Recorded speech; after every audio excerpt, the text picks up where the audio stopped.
Welcome to the India update. The original plan for India was to enter from Nepal, ride the 500 miles to Delhi, pick up my Pakistan visa, and enter Pakistan.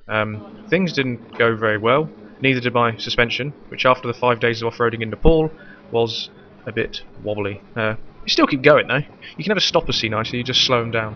Traffic was looking more and more Indian. This is your average tractor.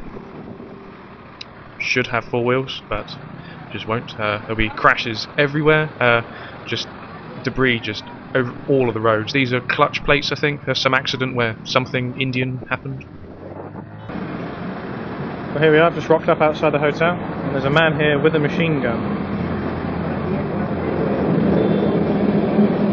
Which is either a good thing or a bad thing. And I don't know which. As soon as you enter India, hygiene plummets through the floor. The pillows are the first sign, yeah, and then this happens. And because of Indian hygiene, I was stuck in a hotel room for 2 days. I couldn't go more than 10 metres away from a toilet. This was the shower that you get, because the shower head doesn't exist because somebody snapped it off, and I just won't ever fit one. This is a squirrel with the largest testicles I've ever seen on an animal. You can see him here. There they are. Here he is again. Look at them. They're amazing. So, two things had become apparent.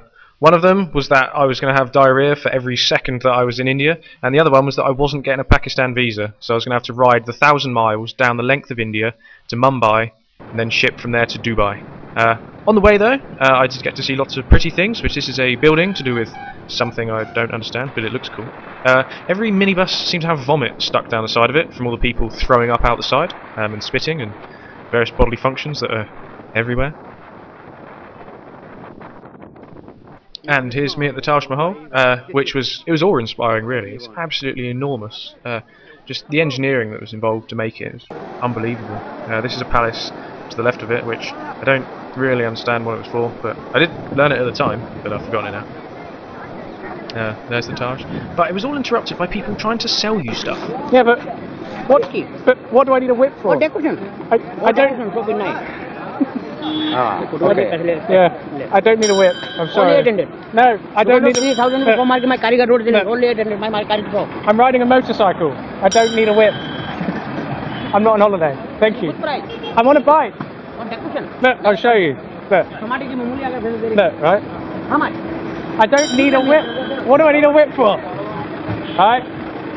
My motorcycle from England. Only Yeah? 800. I don't need a whip. All small packing. Small packing. I don't need a whip. This one small packing. Why? Packing. No, I don't. Okay, 700. Okay. I don't need a whip. How much? I don't need a whip. You tell me how much. I don't need it. Thank I've now got two whip sellers around me. I have very good price, 500. I don't need a whip. Very good price, 500. It can be zero. I still don't need it. Huh? I don't need it. Look, I'm on a motorcycle. This for me sums up riding the C90. It's just so easy and stress-free. You're just cruising along, putting some suntan lotion on. T-shirts are available at request as well.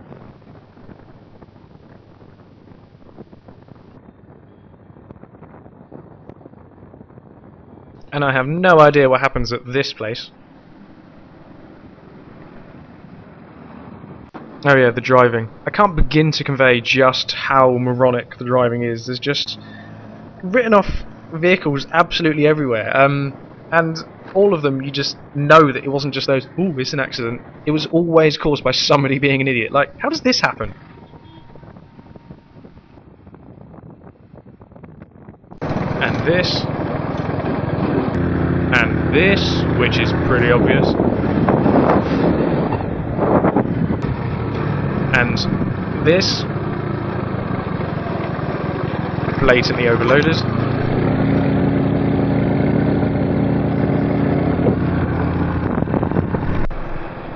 And this, I mean, poor tuk-tuk. And this, a lorry full of something. And another poor tuk-tuk. This is my second favourite clip. There's a dual carriageway there, and this lorry, the only way that that could have happened, it must have been travelling full speed on the wrong carriageway, in the wrong direction, to do that. You can't do it any other way. And I said that was my second favourite clip. Well, this is my favourite clip.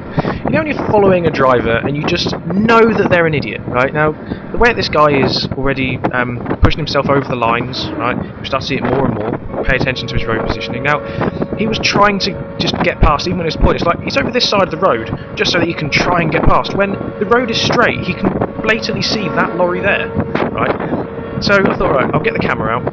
And at this point now, he's honking constantly to tell everybody that he needs to get past, he needs to get past. He's in a petrol tanker as well, right? Now this is where, as you watch it, I believe as the lorry goes past, any second now, he decides to pull out so aggressively. This happens. Look at the power lines.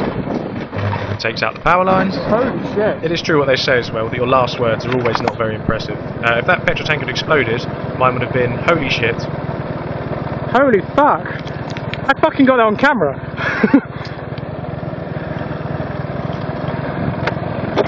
And I'm listening to ABBA. And a statement questioning my sexuality. Unfortunately for India's gene pool, the driver survived and he was fine, he just climbed out himself. I stopped afterwards and got mobbed by about 20 to 30 people, but I'll write that story on the website because it'll take too long. So, leaving driving stupidity behind, we're now on to shops. What do you think that this shop sells?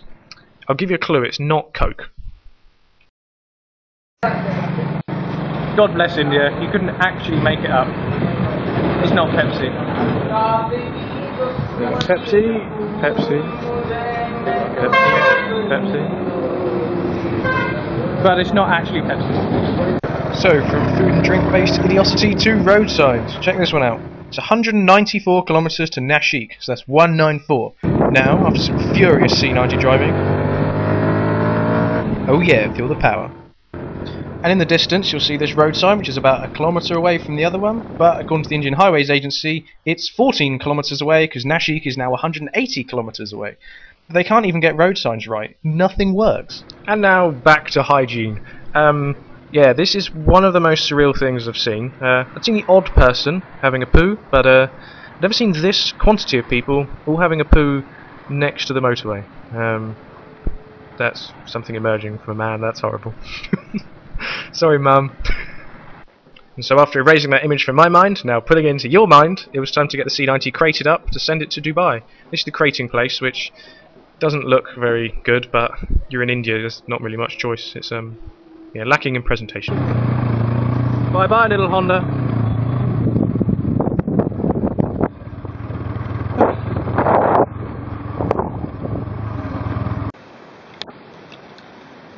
So here I am in Dubai. I'm here staying here in my brother-in-law's house. Everything's clean, it's got aircon, everything works in this country. I walked across the road, and when you walk across the road, people will stop to let you out. They won't just blindly run you over. ATMs work, you know, public transport is on time. It's just, it's a completely different world to India. I'm sure it's probably a completely different world to a lot of places, but Jesus, the difference here is amazing.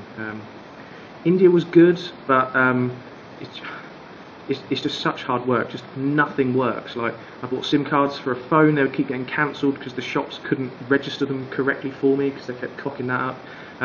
You'd have hotels, they'd like knock on your door at 2 in the morning because they filled the form in wrong, and they need you to fill it in at 2 o'clock in the morning. They can't wait until you check out, you know. They need to wake you up so you can make sure you've signed in the right box. Just absolutely nothing works there. The best way to describe it, I think which I really discovered sums up India the best, is these two coins, right? They're both the same size, the same colour, same weight, identical in basically any way that you could think of.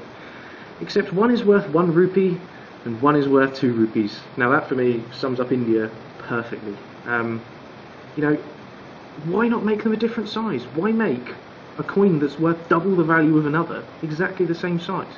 All that happens is that you've just made buying something that little bit more difficult. You can't just have a pile of coins in your hand and just know how much it's worth. You need to turn them all over so you can read the 1 or the 2. Yeah, that for me just sums it up perfectly. It was an experience, but just nothing works. Whereas, like I said, Dubai, absolutely brilliant. My bike is currently on the sea at the moment, on the high seas. Coming from India to here. Because I sent it from an Indian port, there was a strike. the day I submitted it, or the day after I submitted it, which meant it was about a week delayed. So it's getting here late. The boat, when it left, was supposed to get here in 3 days. It's now getting here in 4.